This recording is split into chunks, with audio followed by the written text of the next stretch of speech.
Okay. So what we have started discussing last time is quantum statistics.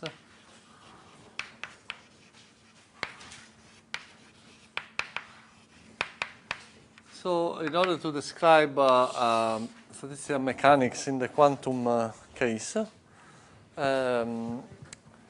we know that a microstate corresponds to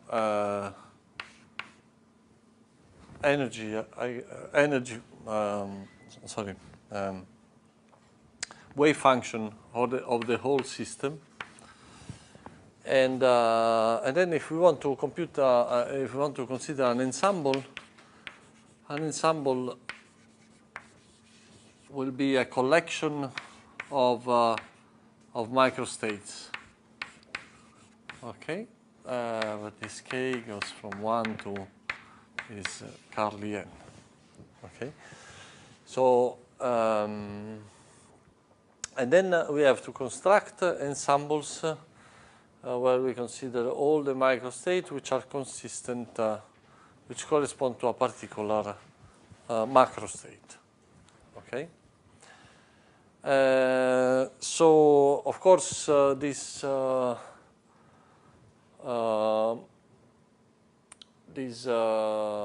wave functions are all wave functions of identical copies of the system I'm considering, so they will have an evolution which is given by Schrödinger equation with the same Hamiltonian.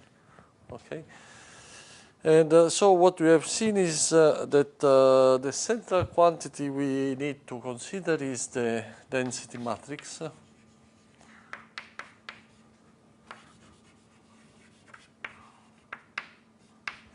The density matrix is an operator which can be written in general in terms of the ensemble in this form,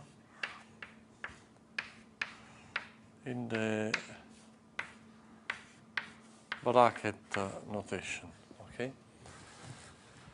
So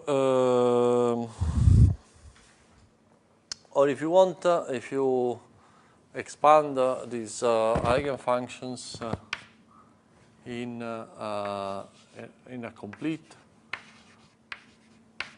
orthonormal basis of eigenstate of the whole system, then this can be written as so each of these copy of the system will have its own expansion with coefficient I and k, and so the matrix element of the density matrix between states n and m, which is just, if you want, I can write it like this.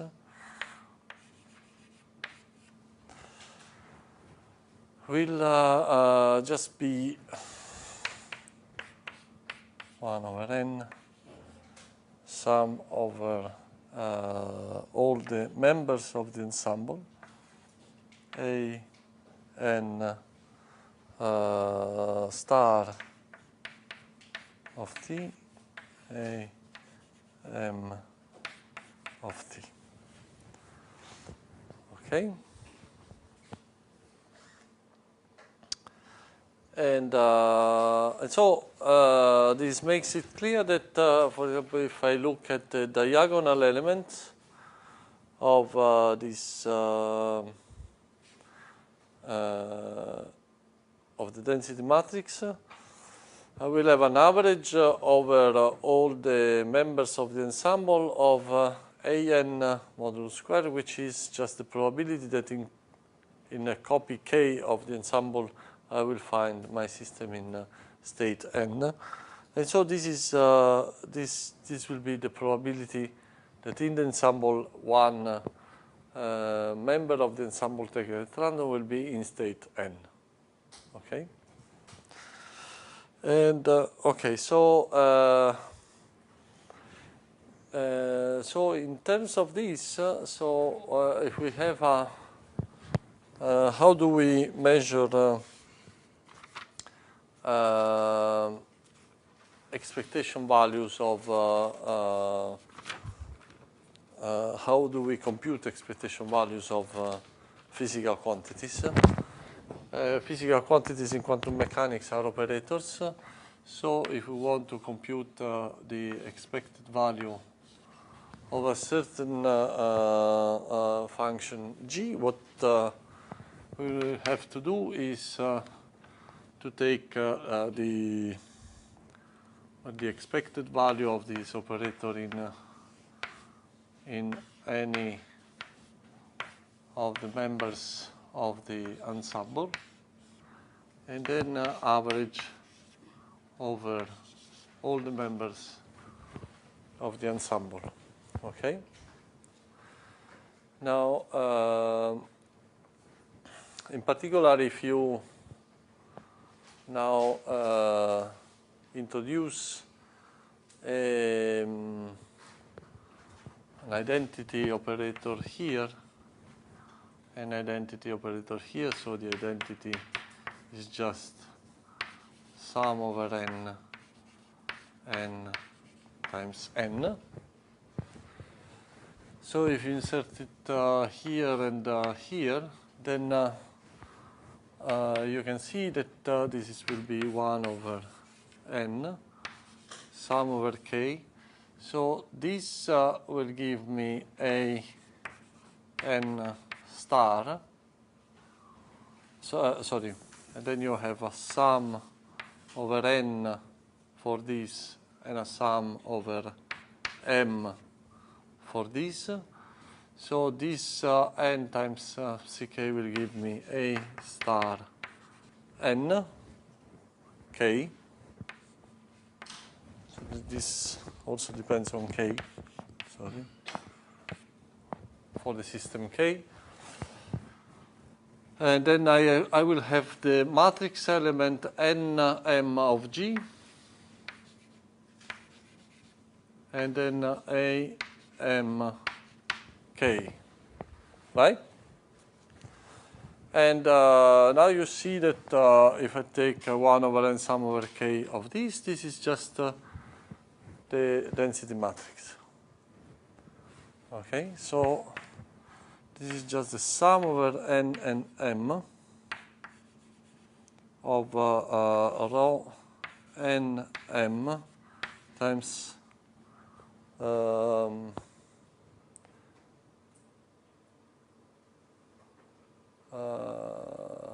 g n m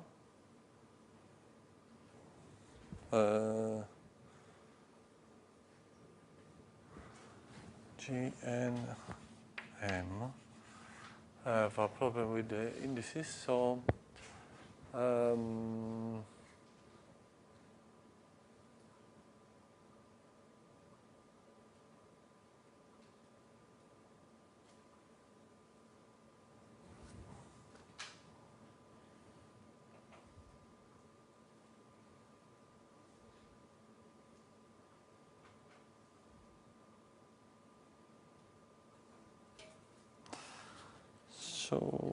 let me see. Let me get this right.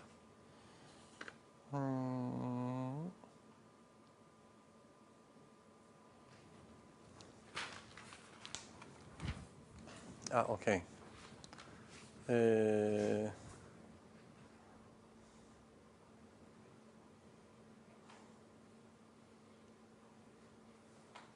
Okay, so yeah, I'm sorry. I mean, this is am star.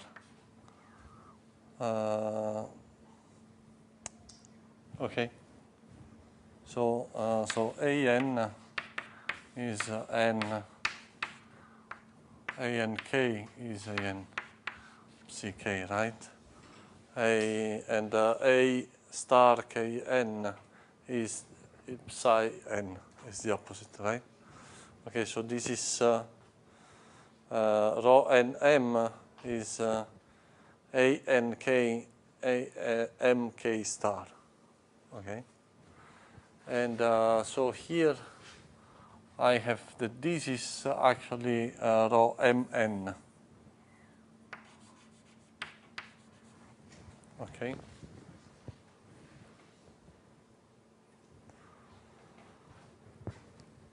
And so you see, this is, I can write this as the trace of rho times G. Okay?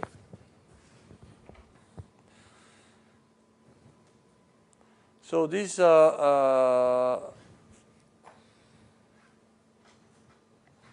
implies that the measure which you know that the trace is an invariant. It's an invariant under the choice of a basis vector. It's invariant under orthonormal transformation. So the measure, physical measure of observable will be independent of which basis I choose. Okay, this is very important. Okay, and okay, so this is, and also it makes it clear that once we know this density matrix, we can compute all the observables in our system. Okay, so the density matrix is the important quantity. Okay. Now,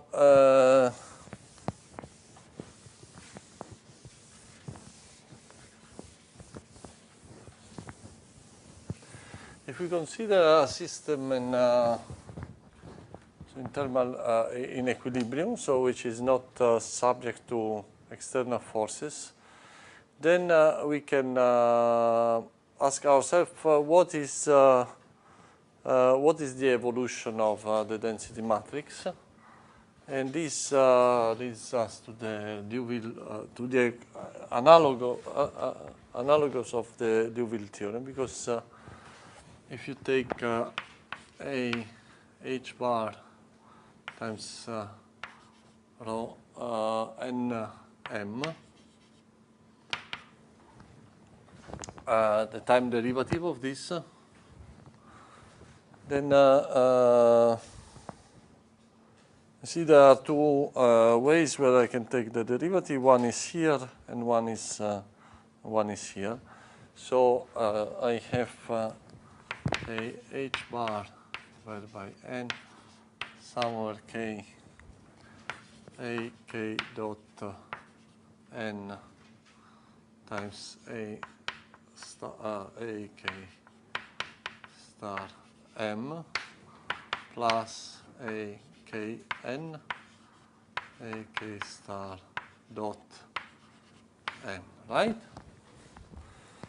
And of course I know that the I h bar a n dot is equal to the sum over m h m n times a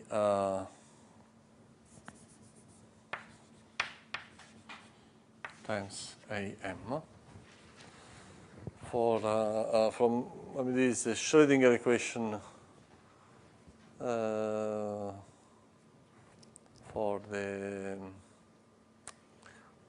for the whole system, and these are the matrix element. It just derives from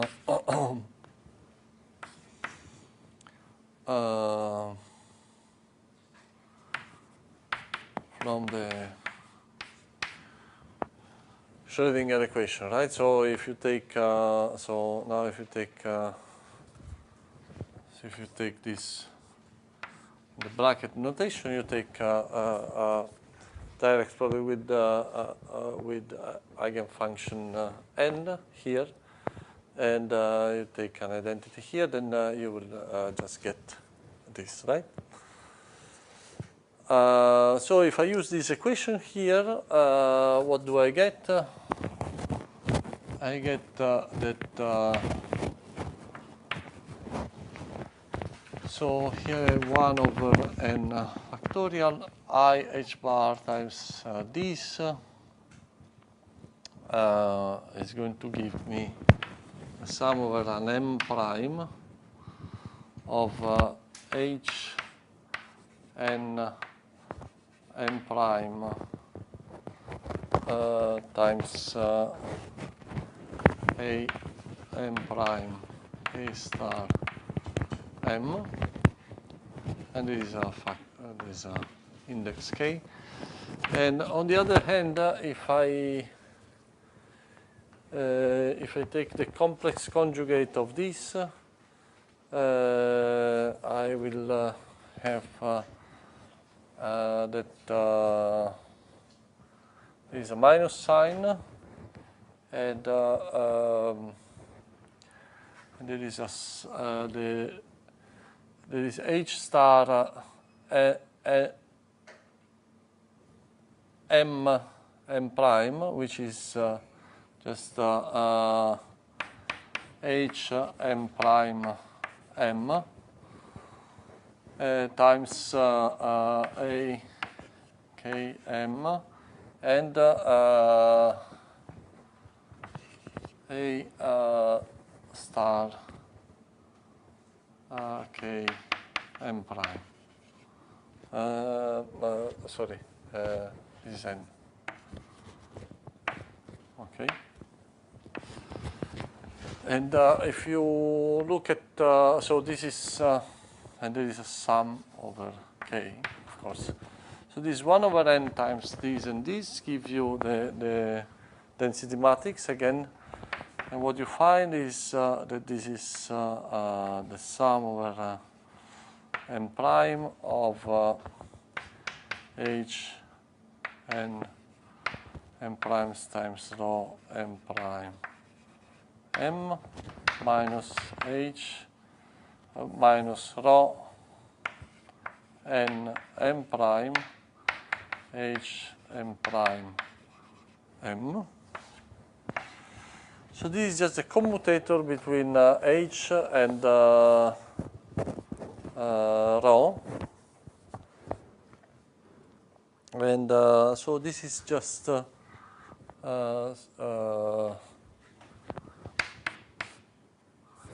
what we find is that I h bar times the derivative of the operator of the density matrix is equal to h, the commutator of h with rho.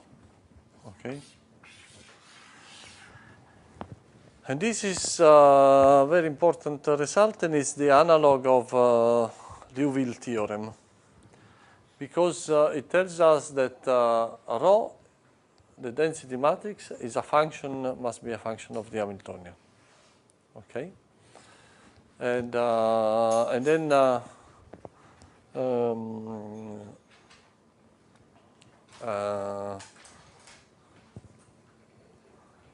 I mean, depending on the physical system, one can derive different form of the density matrix precisely in the same manner as we did for classical systems. Okay? Also, the other important thing is that, of course, in the energy representation, rho will be diagonal. Okay. And now we can discuss the different ensembles in the quantum case. Yeah?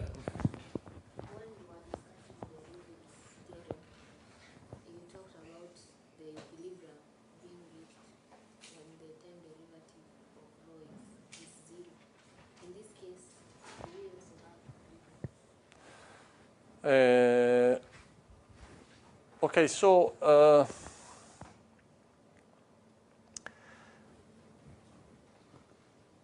in the Liouville theorem, if if you remember what we did with the Liouville theorem,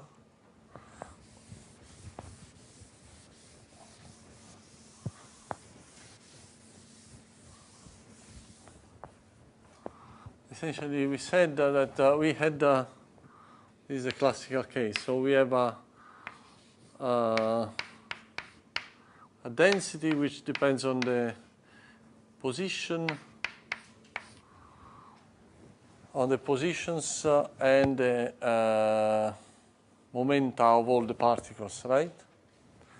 And then I wanted to compute the rho dot of this. And what we found is precisely that this is what we find actually is exactly an expression which in classical mechanics one usually writes like this, where these are called the Poisson brackets, and this is exactly the analog of that. And so the statement that rho is a function of h is exactly the statement that this is equal to 0. And the function that, so if the statement that you are considering a stationary state, so an equilibrium state, is the statement that rho must be a function of h. So if you set this equal to 0, it means that rho must commute with h. So rho is a function of h. Okay? So these two statements are exactly the same statement. Okay? And so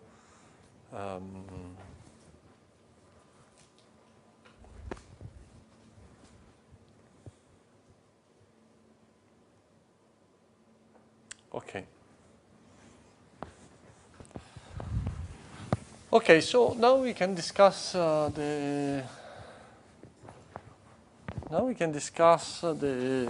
different things as ensembles, and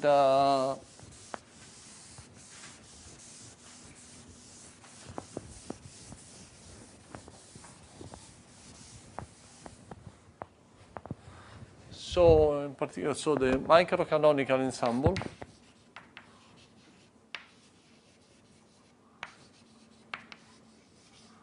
In the Microcanonical Ensemble,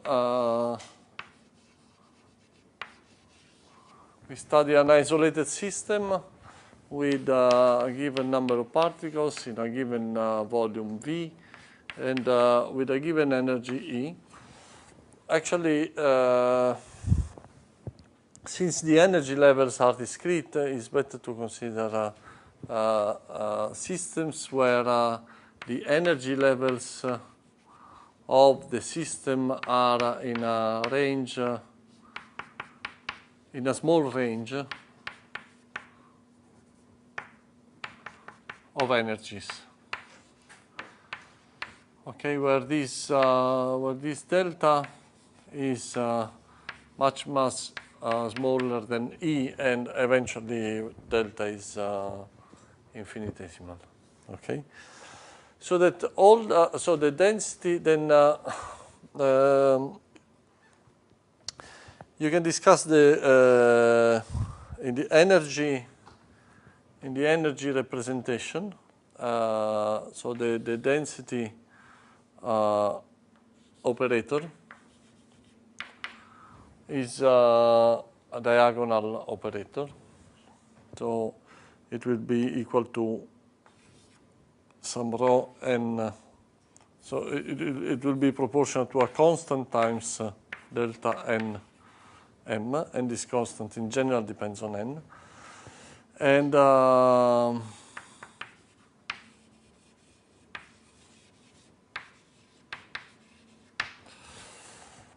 now this constant here is the probability to find the system in a given energy, in a given energy eigenstate, right? And so what we have to say, I mean, in the microcanonical ensemble, this constant can be either a given number, let's call it 1 over gamma, if the energy eigenstate of, if the energy level is in this range,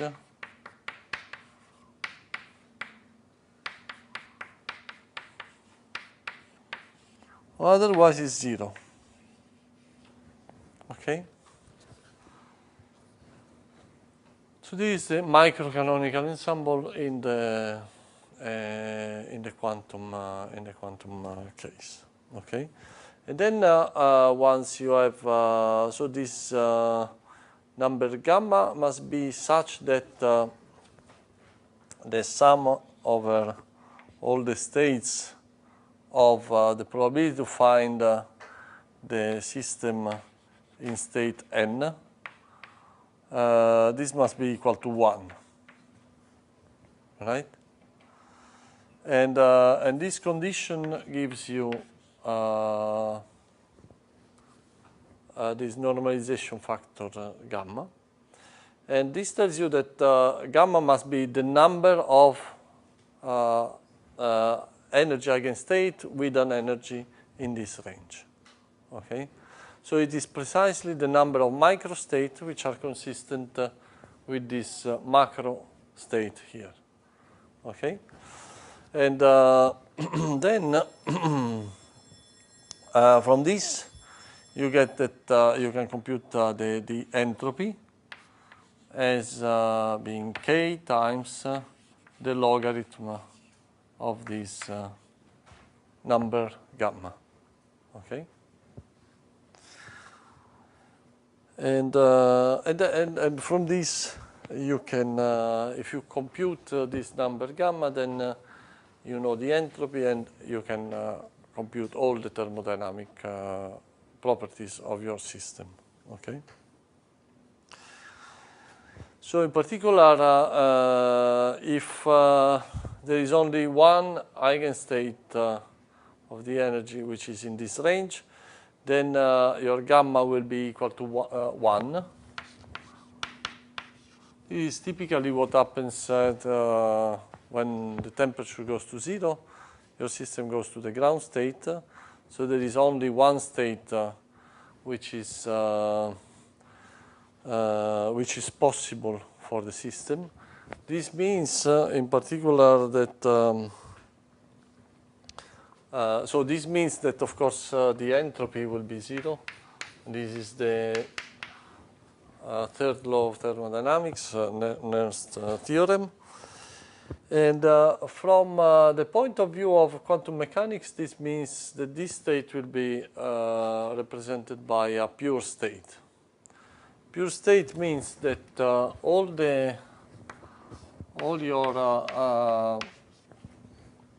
states of your ensemble will effectively be the same. Okay, so they will all be equal to the same energy eigenfunction for all members of the ensemble. And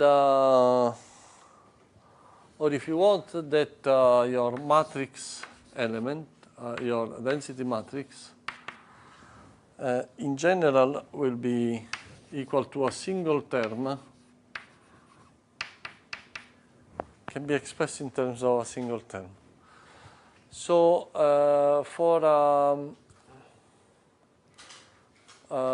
in this case, for a pure state, so the density matrix satisfies this property that rho squared is equal to rho. Essentially, the density matrix is a projection on the is a projection operator on the ground state. In the case where you have just one pure state, so the density matrix becomes a projection operator on the pure state, and this just tells you that if you project twice then it's equal to projecting once, and if you project more than once, it's equal to, has the same effect of projecting just once. And in order to see this, we can compute the matrix element nm of this. And this is just equal to the sum over L of A n A star L times A L A star M, where I've used this expression for the density matrix. And of course now you see that this is just the modulus square of the wave function. The sum over L of this is equal to 1. So that this is exactly equal to A n A star M, which is equal to rho n M. So if this is true for all the, if all the matrix element of the square of rho are equal to the matrix element of rho, so it means that rho square is equal to rho. Okay.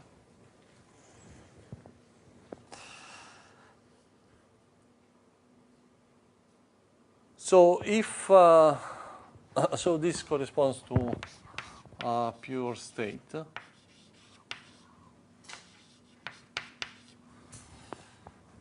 Now, if gamma is larger than 1,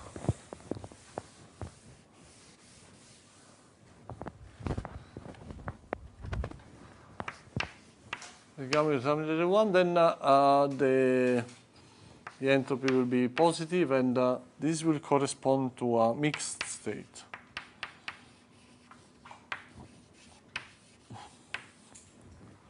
It's called generally a mixed state. Now,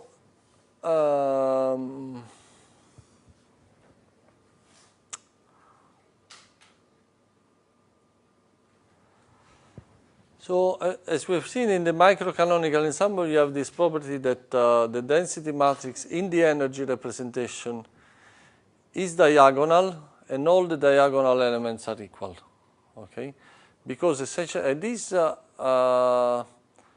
comes from the fact that we assign equal probability to all microstates. Okay, so all the microstates which are consistent with the constraint of having essentially the same energy are given the same probability. Okay, again the same statistical weight. Now, if we take a different representation, then in general, we could have a density matrix which is not diagonal, but still the matrix element on the diagonal would represent the probabilities to find the system in the different states. Okay? And we should expect that these probabilities are the same, because all these states are consistent with the macroscopic state. Okay? So in general, we would expect that the diagonal elements of the matrix are also equal to one another, and are equal to 1 over the number of states, of microstates. Okay, are equal to 1 over gamma. Okay. Now, it is also true that in the off-diagonal elements of the density matrix, in any other representation, will also be 0. And this is essentially because when we construct the microcanonical ensemble, we take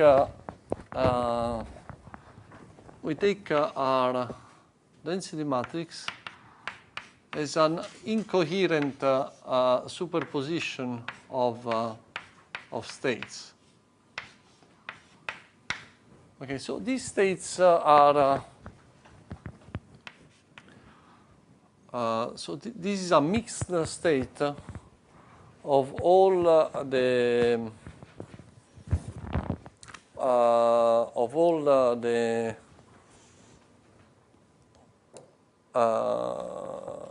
wave functions which are consistent with a given energy. Okay, and so, for example, the matrix element M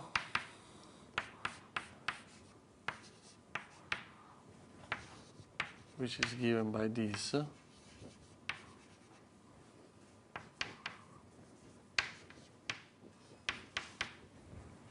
So I can write this matrix element separating in this coefficient the absolute value and the phase. Okay, so I can write A n k as say the absolute value of the modulus of A n k times a phase.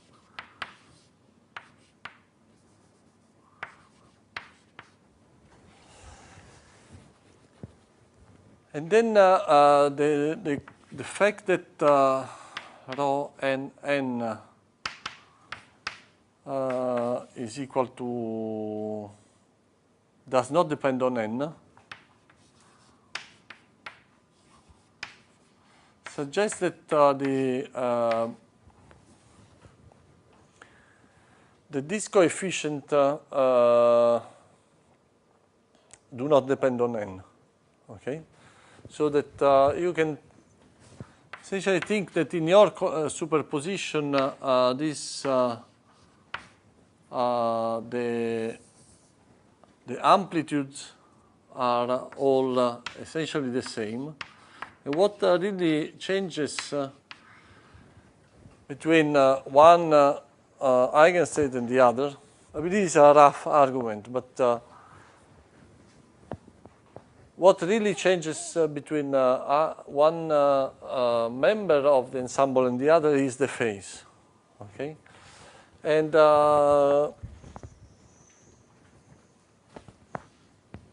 so that when you compute this is essentially approximated by an average of this A squared times a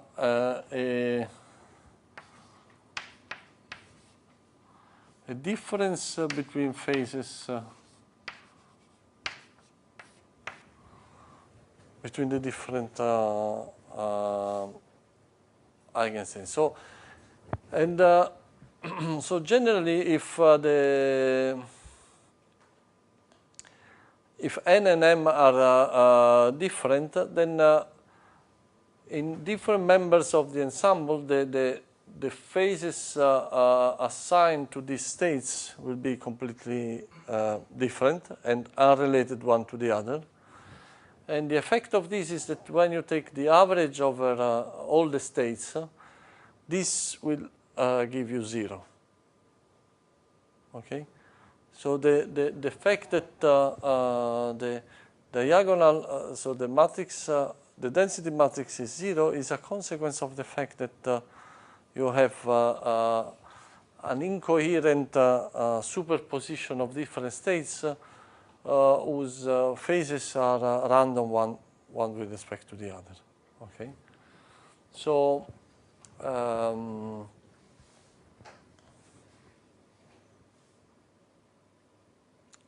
so this means that you expect that now, of course, you see this is consistent with the fact that rho is a projector, of course.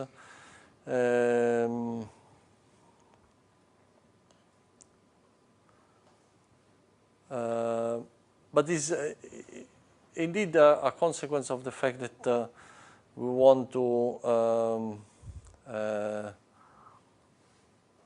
consider an ensemble of systems which are equiprobable, essentially. Okay, and this means that the only, let's say, structure of the density matrix in the canonical ensemble is essentially a diagonal one. Okay. Okay, so this is the canonical ensemble. How do you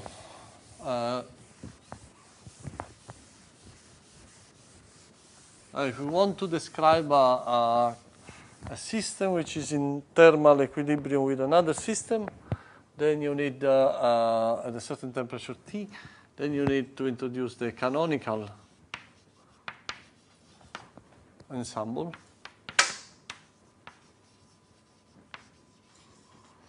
And we know what we have to do in the canonical ensemble in the energy representation.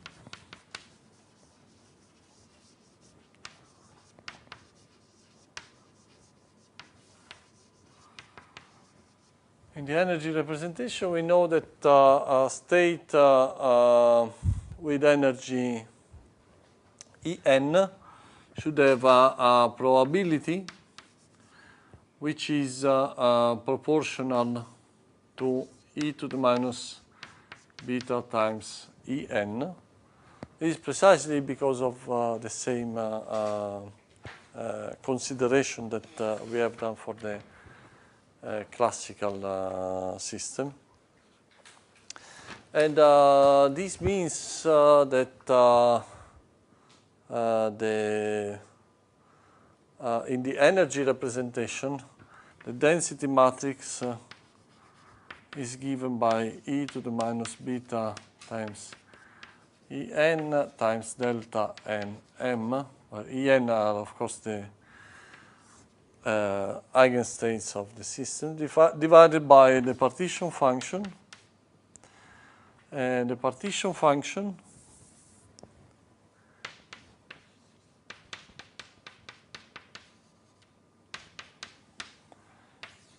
Qn is just the sum over all the states of e to the minus beta En. Okay, over all the possible state of the system. So this is in the energy representation. In a generic representation, well, you can write so this means that as an operator you can write the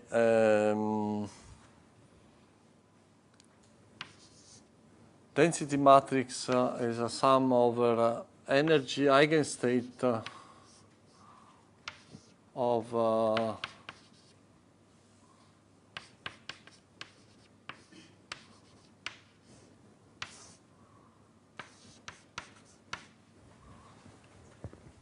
so of course if I write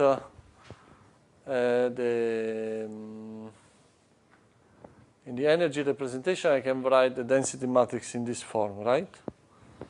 Which is which clearly will have these matrix elements, right? Now this means that I can now I can write this as e. I can take e to the minus beta times the Hamiltonian. I can substitute for e to the minus beta times the Hamiltonian here. And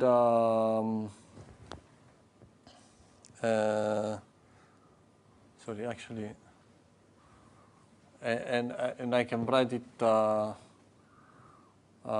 here.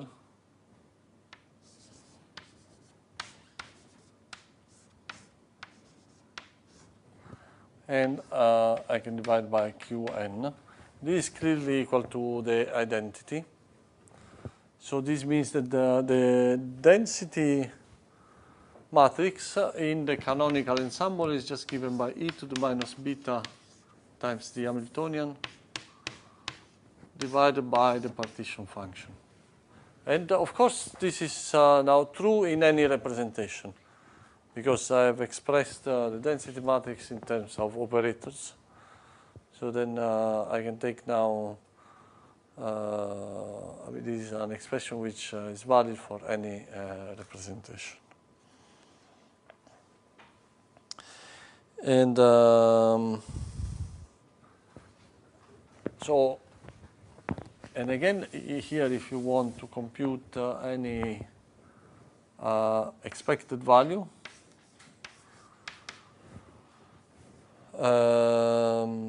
so in general, the partition function Qn can be written as the trace of e to the minus beta times h. Okay. So in any representation, so this is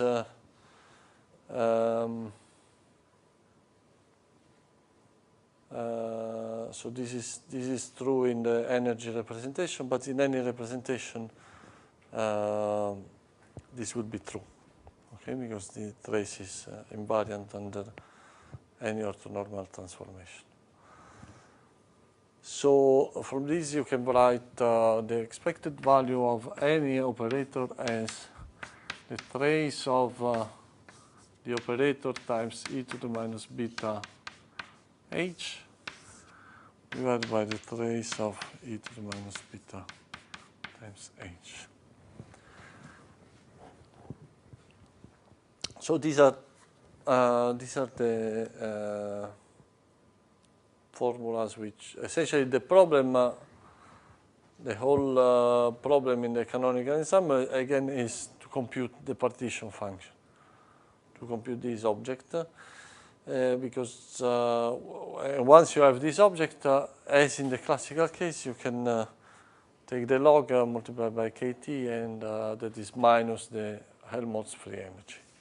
Okay, and you can derive everything. Now, what about the grand canonical ensemble? So, in the grand canonical ensemble, I'm considering systems which are in thermal and chemical equilibrium with a larger system. So, the number of particles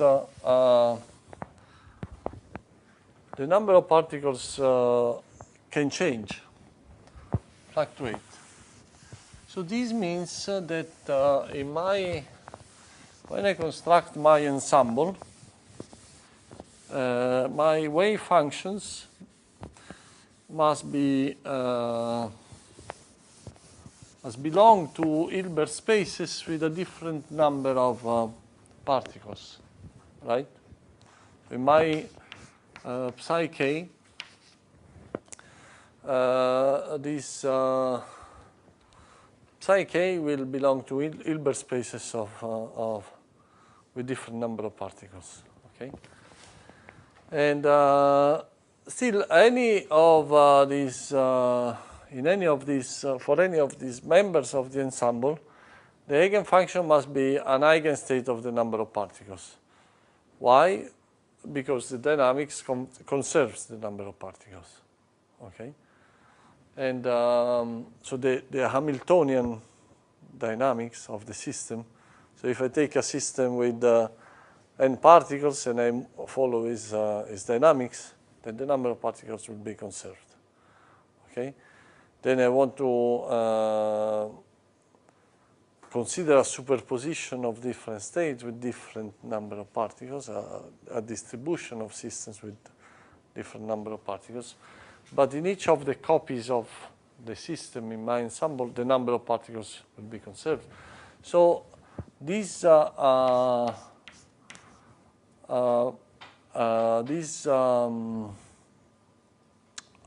eigenfunction should also be write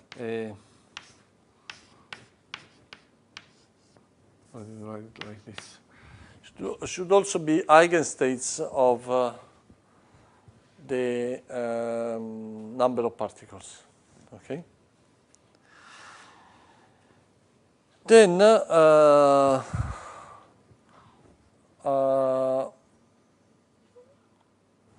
if this is true, then you can show that even rho must be a function of the number of particles. Because I mean, if you can compute this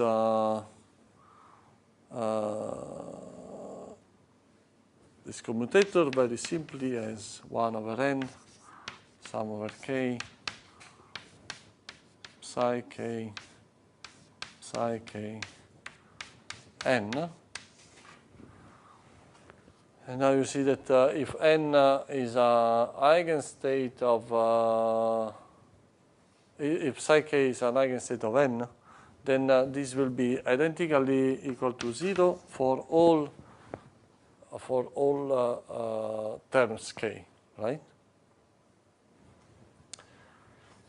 And so I have to find density matrix which are a simultaneous function of n and h. Okay, and I can do exactly the same derivation as we have done for the Grand Canonical Ensemble, and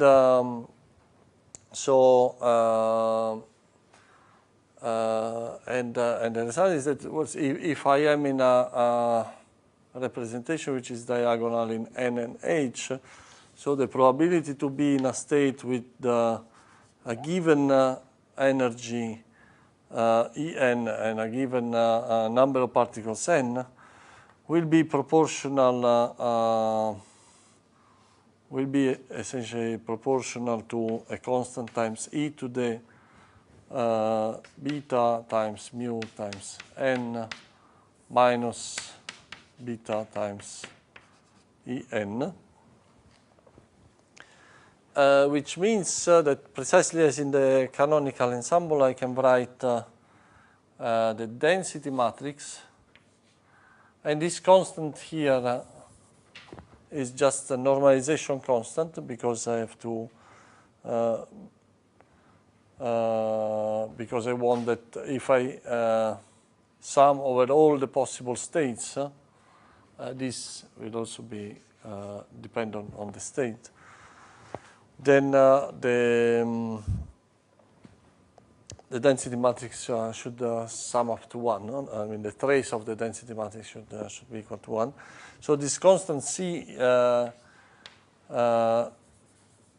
1 over C should be equal to the sum over n of e to the beta mu times number of particles minus beta times En.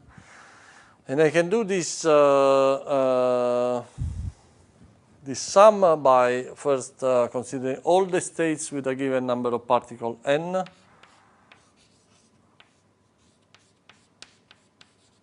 and then sum overall number of particles n. And here, so I will have e to the minus e to the beta mu times number of particles. And the sum which I have here is just the canonical partition function for the number of particles n. So this is precisely the grand canonical partition function which we have discussed in the canonical, in the classical case. And so what I have to do is to compute this grand canonical partition function, and then I can compute the density matrix. Exactly as in the case before, in other, so I can write then the density matrix. Yeah.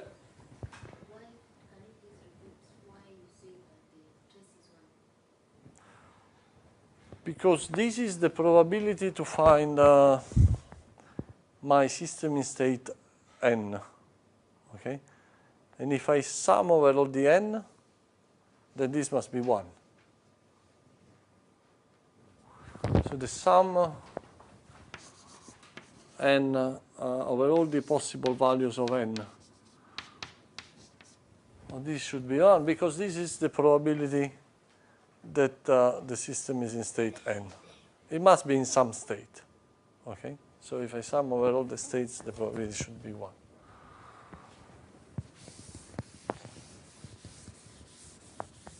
Very good. So in general, in the grand canonical ensemble, I can write the density matrix as E to the beta mu times the number of operators, the operator number of particles times beta h divided by the grand canonical partition function, which is and the grand canonical partition function in general can be written as the trace of e to the beta mu times n minus beta h. Okay? So this is the analog in general of the grand canonical ensemble for quantum systems. And again, if you want to compute expectation values, you have to take the trace of the operator times rho. Okay, so now let me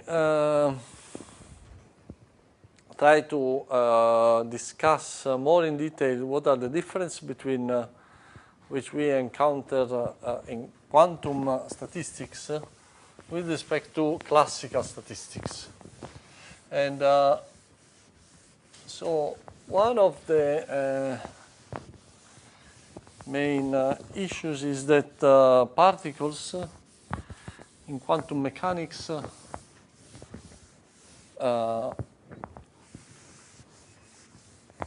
are indistinguishable. So if you have different particles which are identical, which have the same physical properties, then you cannot distinguish these particles. And the reason why can't you distinguish two identical particles?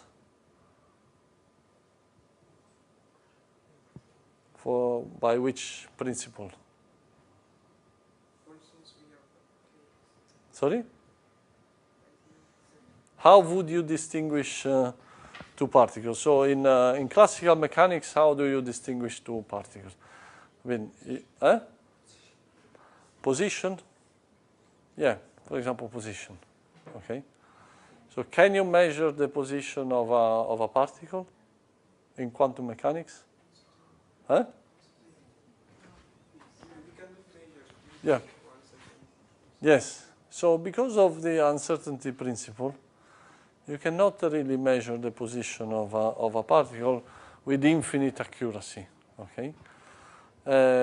So this means that you are not able to follow all the particles. I mean, even if you imagine you knew the position of the particle at a certain time, you could not follow their dynamics over time. Okay, so it is really impossible to distinguish identical particles. Okay, so this has very profound consequences. So let us discuss systems of identical particles.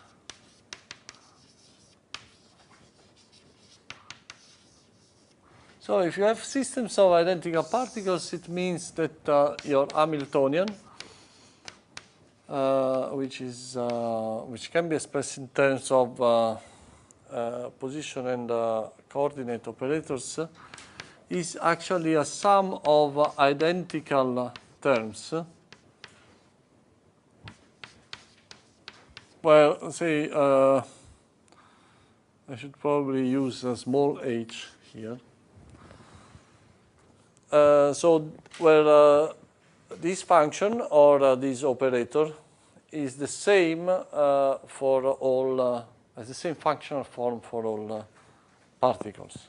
Okay.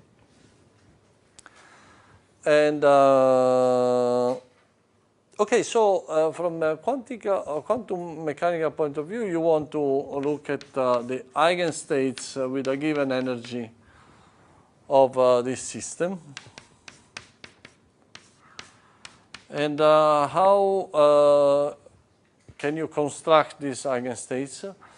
Well, if you have a solution of let's say these are operators. If you have a solution of the single particle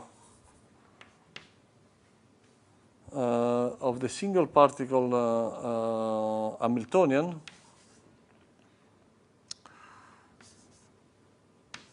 where this is so this Q is clearly the collection of all positions. This is just one position. So this is a function of say particle 1. Okay. So imagine that you have a solution to this equation here, and this tells you that you have some discrete energy levels, because we are going to look at a confined system, so energy level will be discrete. Then the way in which you can construct the eigenstates is by combining single particle eigenfunctions. Okay, and so this operation is so you will have that. So this operation, if you want to construct this function from these functions, essentially you have to figure out how many particles will be in a given eigenstate, single particle eigenstate. Okay, so you have a problem of putting particles into eigenstates. So the key object will be the occupation number.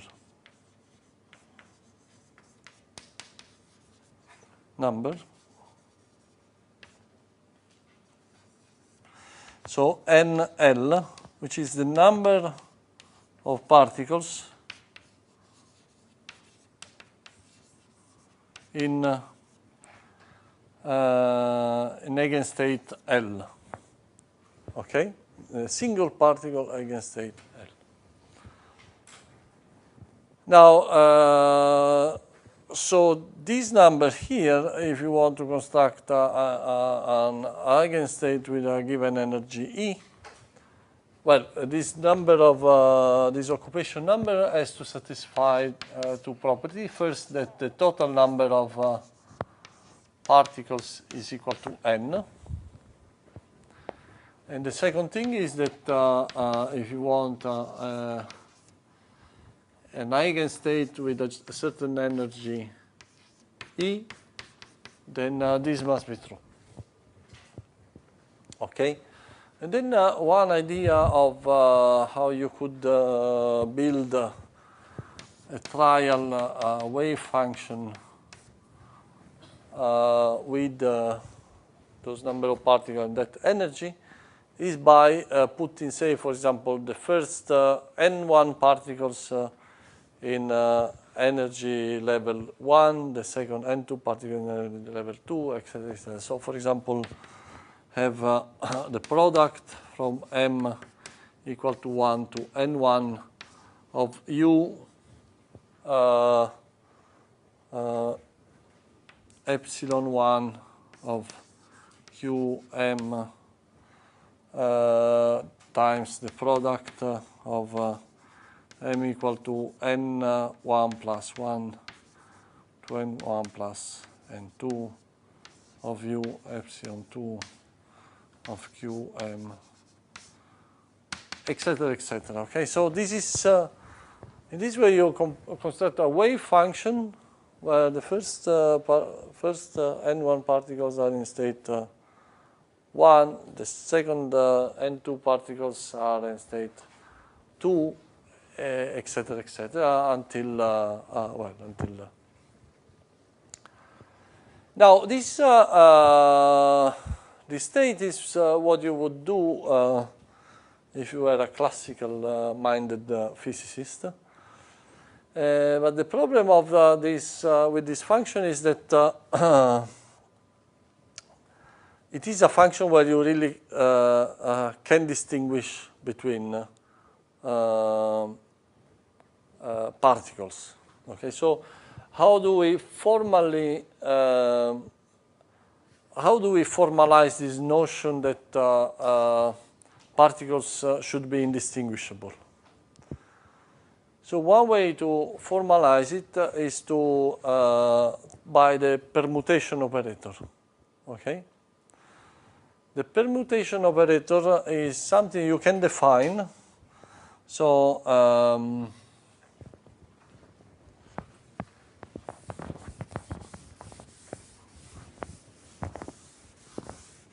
if you have a function of n arguments, then you can define the permutation operator as that argument, that operator which permutes the arguments of the function. Okay.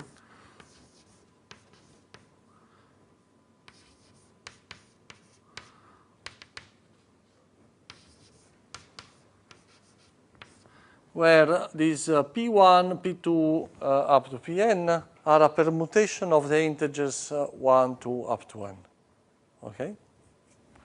So P is the permutation P which I'm considering is precisely this permutation. Okay? So you have n factorial permutation operator of this type.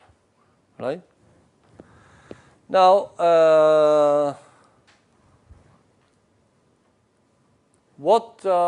so one way to say that particles are indistinguishable is to say that the eigenstate must be, so the wave function must be an eigenstate of all permutation operators.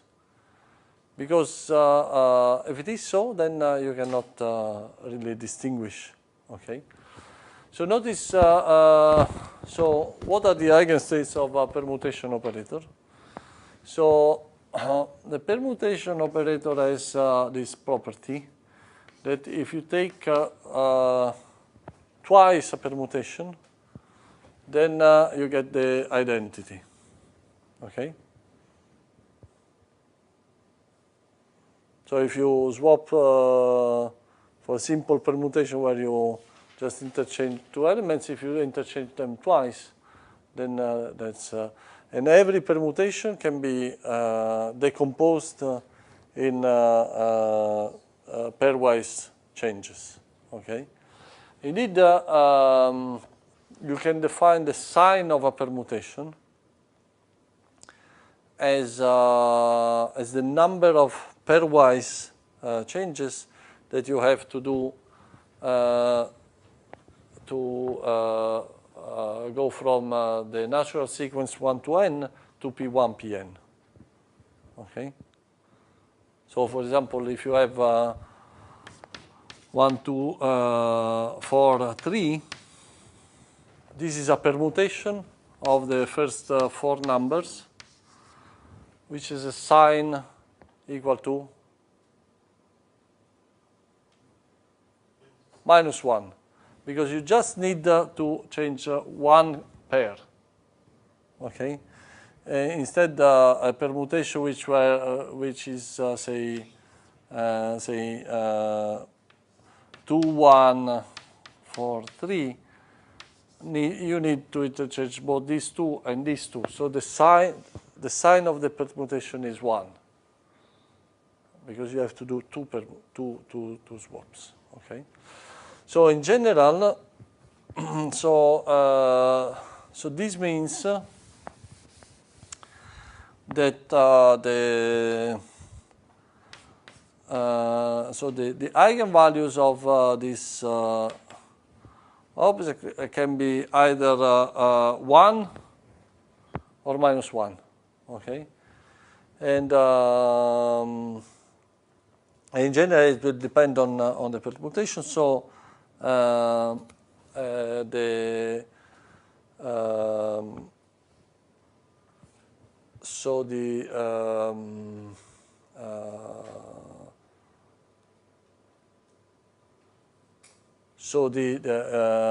eigenvalues of the permutation operator are either will be essentially minus 1 to the sign. It will be essentially the sign of the permutation. Okay. Now, how do you do? So now imagine that we want to do a symmetric, an eigenstate of all permutation operators. So how do we do this? Well, there are two ways. One, if we do a symmetric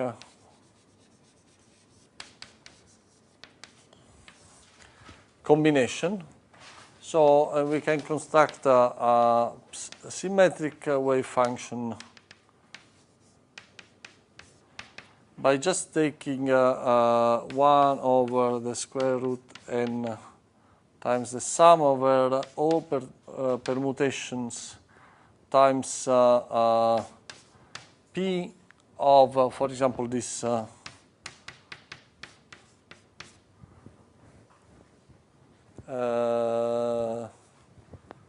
of this function here.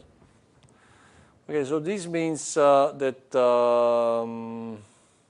I am taking a I am considering all the permutation with the same sign, and this 1 over n factorial is clearly because I want this. If this is a normalized wave function, I want also this to be a normalized wave function. So there will be n factorial terms when I compute the modulus square of this. Okay, so this is one possibility. So the other possibility is to consider antisymmetric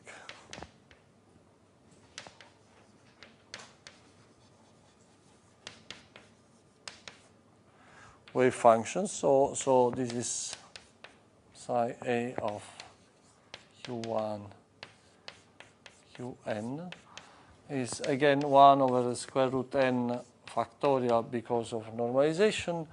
I take the sum of all the permutations, and then it's just minus 1 to the p times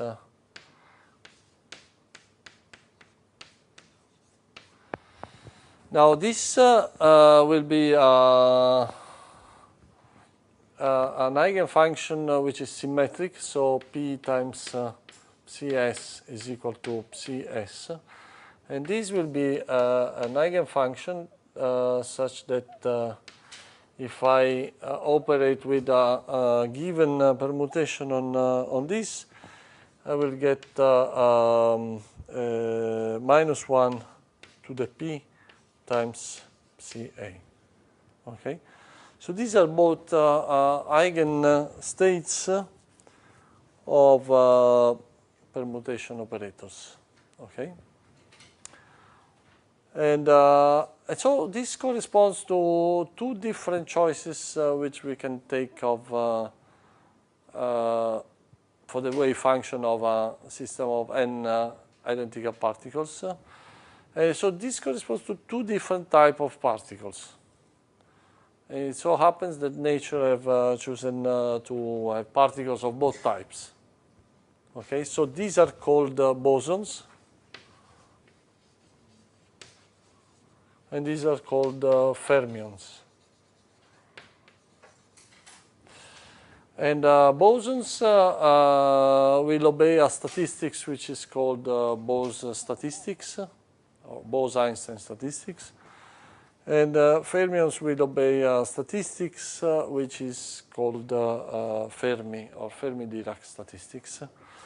And it all, in the end, will boil down to how we will count the states, okay? As we are going to see in a moment. So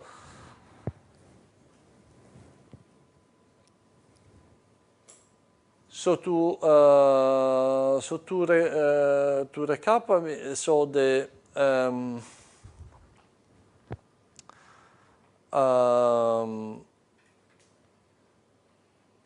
so indistinguishability means that I have to change. I cannot consider wave function of this type.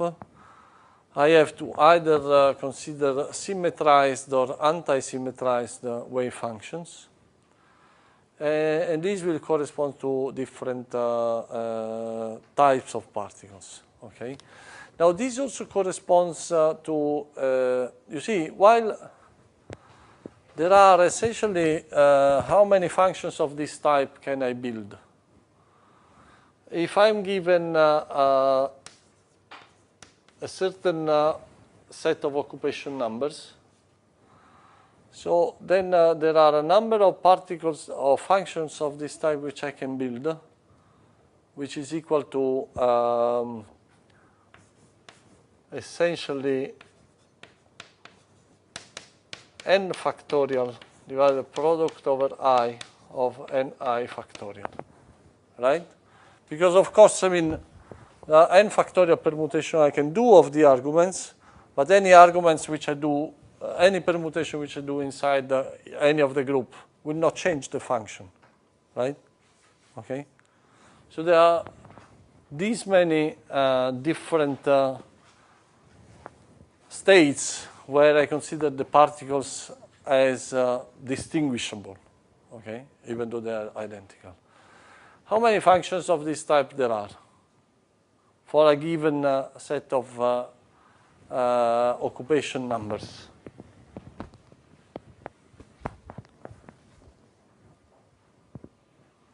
I give you the occupation numbers, and I tell you compute the symmetrized wave function with those occupation numbers. How many possible functions of this type you can come up with?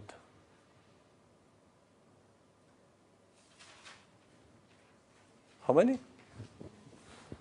N factorial. Huh? One. One, because I'm taking all the permutations already into account, and I have to find something which is symmetric with respect to all permutations. So there's only one function of this type I can build. One function of this type I can build. Okay? So this tells us that the number of states, microstates, which correspond to a given set of occupation numbers, for this case is equal to 1.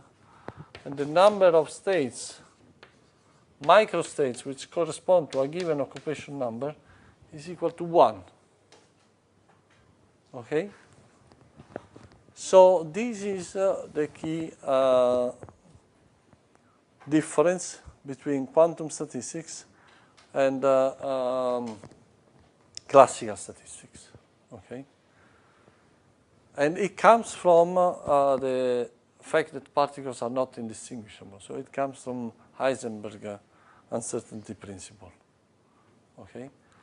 So you may remember that the fact that particles, we were considering distinguishable particles was a problem in classical statistical mechanics, because we were saying we were getting an entropy which was not extensive. So we had the Gibbs paradox. So the Gibbs paradox just corresponds to modifying the number of ways in which we count the particles by divided by 1 over n factorial. Okay, so modifying the way we count by just dividing this by n factorial, so going to from this to 1 divided the product of I and I factorial. Okay, so this is still different than this and this. So the Gibbs factor 1 over n factorial is not really enough to really take into account particles are really indistinguishable. Okay, so this fact will have consequences which are physical and that one can measure. Okay, so let me take just the last 5 minutes to really derive these consequences. And so in this case, so it is easy. I mean, if you construct if you construct function in this way, then taking the linear combination, the average over all permutation is an easy thing. So there is a particular way to construct completely antisymmetric wave functions, which is called from single particle eigenstate, which is called the Slater determinant. Do you know this? Have you seen this? Okay, very good. So, and of course, Slater determinant encodes the fact that, in a very simple way, the fact that if you take this function, you cannot have more than one particle in the same energy state, because you will have two columns which are the same, and then the determinant is 0. And you cannot have two particles which are in the same position, because otherwise two rows will be equal, and the determinant will be 0. Okay? So this encodes essentially the Pauli exclusion principle. Okay? And which is very important. So let me consider a really simple case of two particles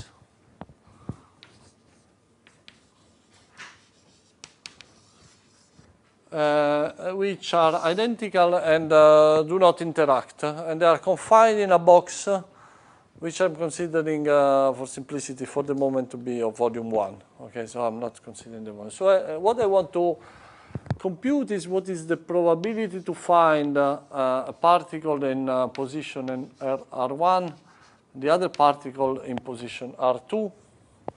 So what I want to do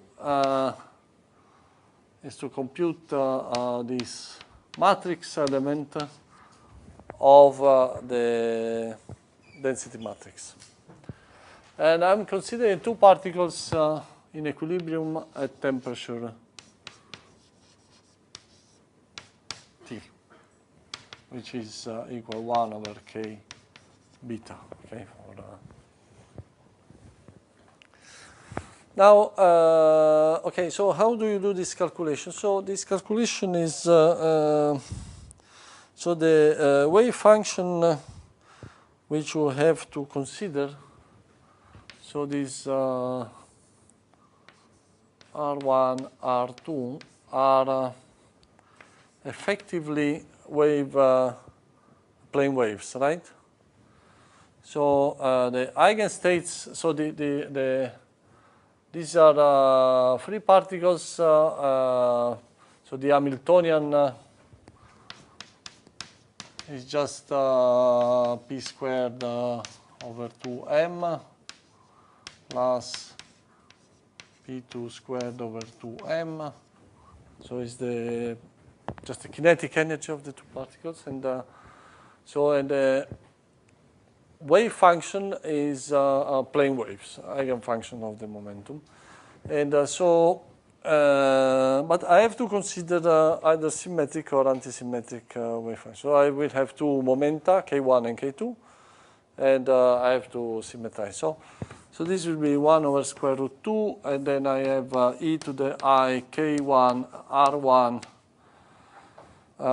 plus I k2 R2 plus or minus, plus for bosons and minus for fermions, e to the I K1 R2 plus I K2 R1, right? So this is the wave function. And then what I have to do in order to compute this is to take an integral. There will be a constant, normalization constant. And then I have to take an integral on dk1, dk2 of the energy will be just e to the minus beta, e to the minus beta, the energy. So h k squared over 2m, k is times k1 squared plus k2 squared. Okay, so this is e to the minus beta times the energy. And then I have these two things, right? So let me call this, say,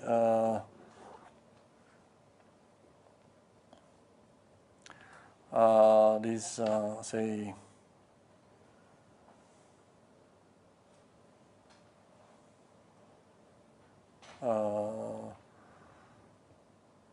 yes, this is 1, 1, 1, 2, and this is 2, 1, right? Okay, so now you have to consider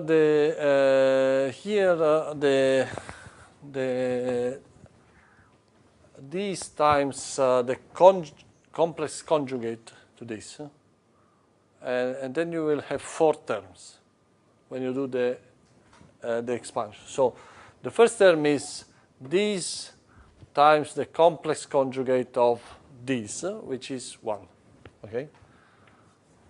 Then you will have this times the complex conjugate of this. There is a plus minus term here. And you have e to the I k1 r1 minus r2 plus I k2 r2 minus r1. Okay? Then you have this times the complex conjugate of this, which is exactly the complex conjugate of this. If you do the calculation, I mean, it's trivial. With, again, with a plus minus sign. And then you have this times the complex conjugate of this, which is just 1. Okay.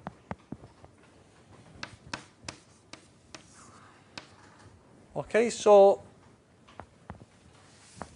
now what you have is just a Gaussian integral. So this is, there is the square root of 2, which, well, but I will not, there is 1/2 here if you want. So the,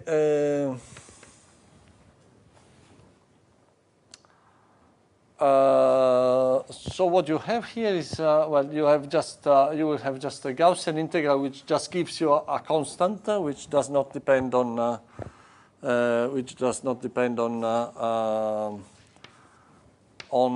the positions. Okay, so I want to find how this thing depends on the positions. Okay, so I'm not interested in particular in this constant. And which multiplies 1 plus or minus. Well, these two integrals will give you essentially the same result. And then you can do this calculation very easily, and you will get e to the minus 2 pi 1 minus r2 squared divided by lambda squared. Okay. Where this lambda is what is called the thermal the thermal wave function, the thermal wavelength. And it's you can just read it from here is, but since there is a factor, so it's h bar times 2 pi beta over m the 1/2.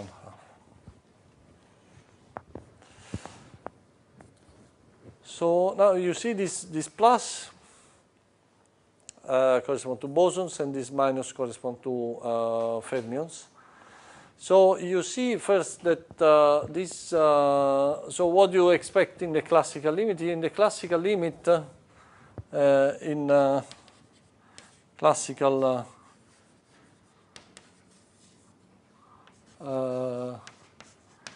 in classical mechanics, you expect that this object should just be a constant. It should be just 1 over the volume, because or 1 over the volume squared, because any particle can be in any position, so does not really depend on the coordinates of the two particles. Whereas this depends on the relative coordinates, and this dependence is particularly important when the distance becomes less than lambda, than this thermal wavelength. And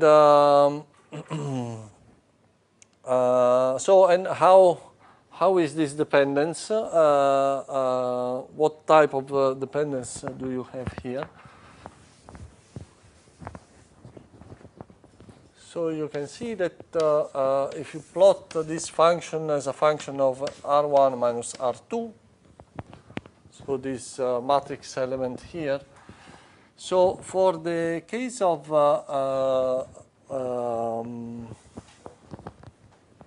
the bosons, so imagine that this is the classical limit. If this were the classical limit of classical mechanics, so in the case of bosons,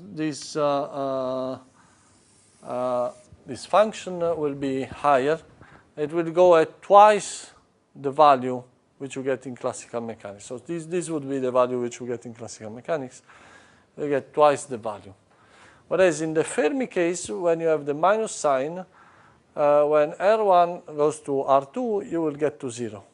So we are saying R1 minus R2 can be 0. I mean, all particles can be... Yes, in this, in the case I'm discussing, these are really point particles.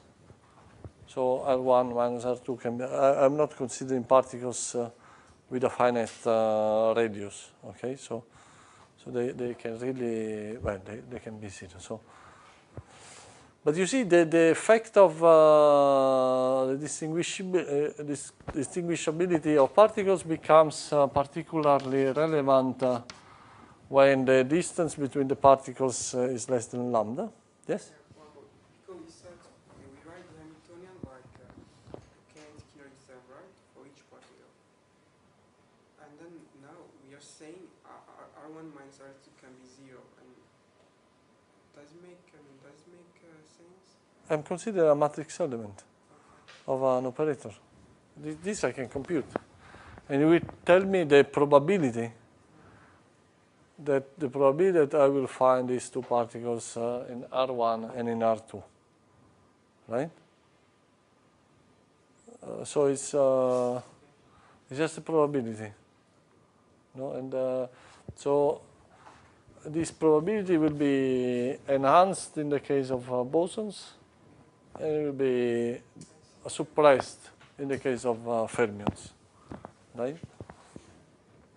And so the last thing, because we are quite late, so is when do we expect to see physically this effect to be important? Well, this so the you can think that the distance between the particles. So typically, the distance R1 minus R2 between the two particles will be of the order of the volume divided by the volume per particle. to the 1/3, right? Okay, so when this thing is much less than the volume per particles to the 1/3, you will have I mean, essentially you can neglect quantum effects. Okay, and so this corresponds to the condition that say yes, h bar times 2 pi over m kt must be much less than v over n to the 1/3. So it means that either you consider a system at very low density, so that this is very large, or you consider systems at very high temperature.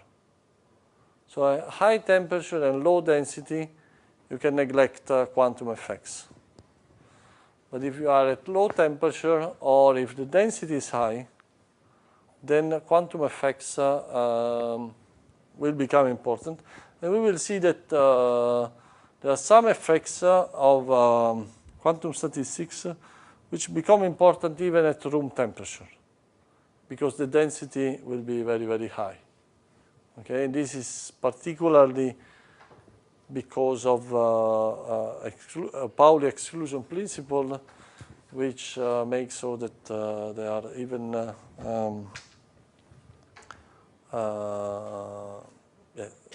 quantum systems at room temperature where the density is so high that this condition is not satisfied. Okay? So see you on Monday.